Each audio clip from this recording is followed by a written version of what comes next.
was really the friend you claimed he was, then you would have been a partner with him. Instead, you took advantage of him and left his family with crumbs while you achieved.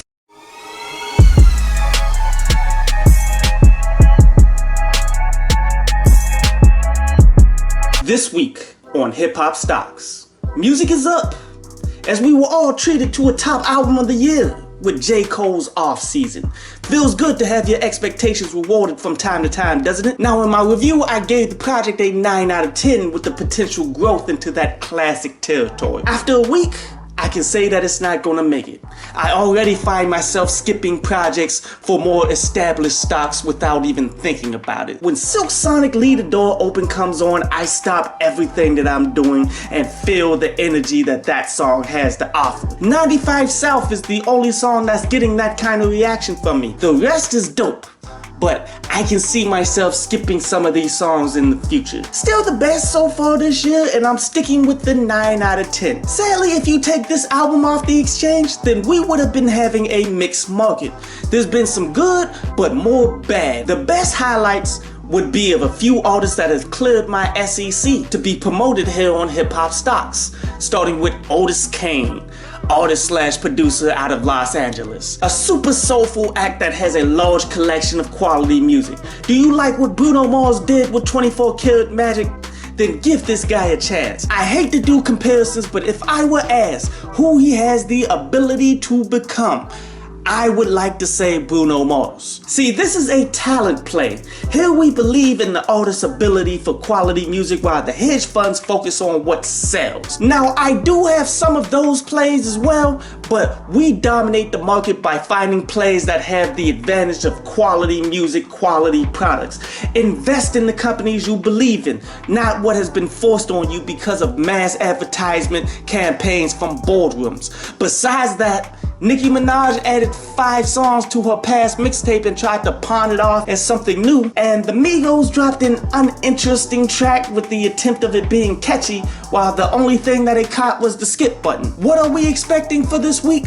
A correction, or a natural downturn of this stock market. Right now, we're living off the hype of one of the best albums of the year, but we only get 5 of those in most years. It's only natural that things get back to normal with music not on J. Cole's caliber.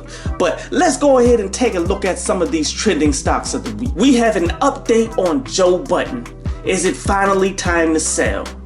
And I'm sad to ask this as a long-term investor of this stock. I got in on the ground floor with many of you with the Pump It Up release on Rhapsody in the Basement, an extinct news television brand. His highs are always briefly followed by his lows. Like when he decided to be part of battle rap, which jolted that sector of the market, and then he stormed off like a guy who wants his bar back. We have endured this behavior only for Joe to bounce back, but it seems as if this time the dip is becoming a full crash. For those who are new to this show, this stock has been free falling due to the failure of the once promising podcast. It fell apart just as his promising endeavors do. It starts with him.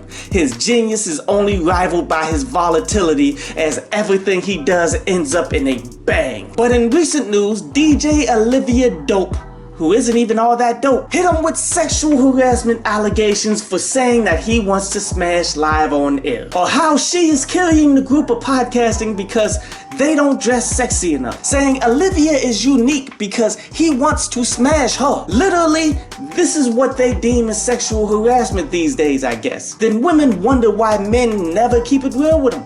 What kind of dialogue did you think was going to happen on the Joe Budden podcast? Did you not listen to any of the albums? Did you not watch the show before you got on it? Ladies and gentlemen, this is an example of an investor that doesn't do the research and the problems that arise from it. But this shows us the core fundamental issue of Joe Budden that's going to prevent him from ever climbing this high again. His raw and uncut authenticity, which made him, will never let him achieve in the tech market, it seems.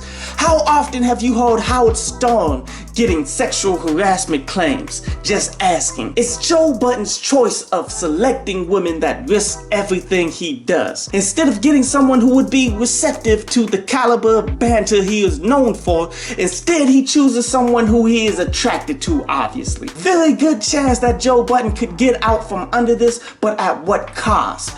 Are you prepared for a PG-13 version of Joe Budden? The Are We There Yet Joe Budden? I'm not, but it's either that or Joe Budden never tries to do better. So I just decided I'm going to sell my shares of Joe Budden. And it's been a great ride, but when it hits rock bottom, I most likely will reinvest to see what he does. Fat Joe is down.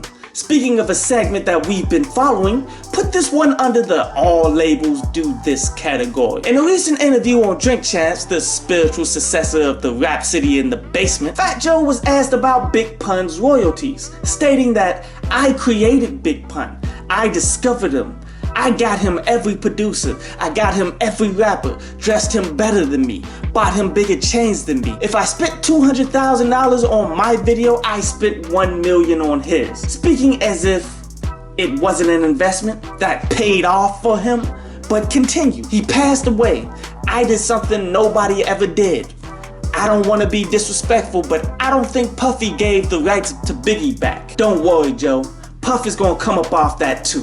With friends like this, who needs enemies? The context he tried to put this in is he gave back the royalties out of the good graces of his soul, but in reality, he lost the case and was forced to, as Pun's family sets the record straight, stating that the federal case in New York ended in 2017, and they won. It's all public record. Do you see how these big time stockbrokers operate? Fight you tooth and nail, but when you win, try to flip it like they did something. If you were fair from the beginning with a 50-50 deal, this would never have happened, but instead your greed put you in that situation. If Pun was really the friend you claim he was, then you would have been a partner with him. Instead, you took advantage of him and left his family with crumbs while you achieve. This is a guy who have had #1 songs long after Pun died, but refused to give a fair share of songs like Don't Wanna Be a Player, which still gets rotation to this day. To people that I don't know, but I gather the feeling that they have far less than Fat Joe. This is as if Donald Trump comes out saying that he was in support of the president sharing the tax returns this whole time. No, you don't get props or a pass for lying to the hip-hop community for all this time pretending like you were Big Pun's friend or you were taking care of his family. You were nothing more than a greedy suit who cared more about the dollar than the person that he claimed was his best friend for as long as I've ever heard of him. I guess that was all marketing, huh? Sell these shares if you have any of them. Truth just doesn't come from this business. And Snoop Dogg is up. If Nas is the Coinbase Scarface, then Snoop is the Bud father. So some news came out for the first name that you think of when you think of hip-hop smokers. And this is where hip-hop stocks and the actual stock market intersect, as Snoop is invested in Oxford Cannabinoid Technologies that is about to go public in London. Oxford is a business on the cutting edge of making medicines out of cannabis for commercial sales, for when legalization sweeps the UK, as the valuation of the business, or how much it is worth, has been listed at $68 million.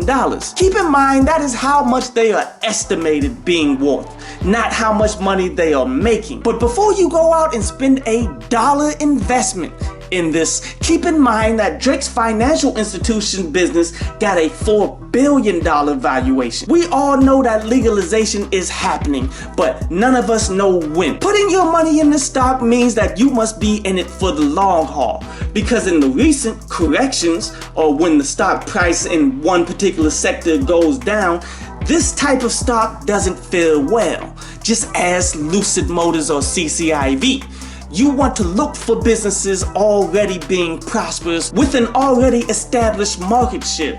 By the time legalization happens, will there be more competition? Could this kind of medicine not be widely accepted because smokers this day and age are more focused on natural goods?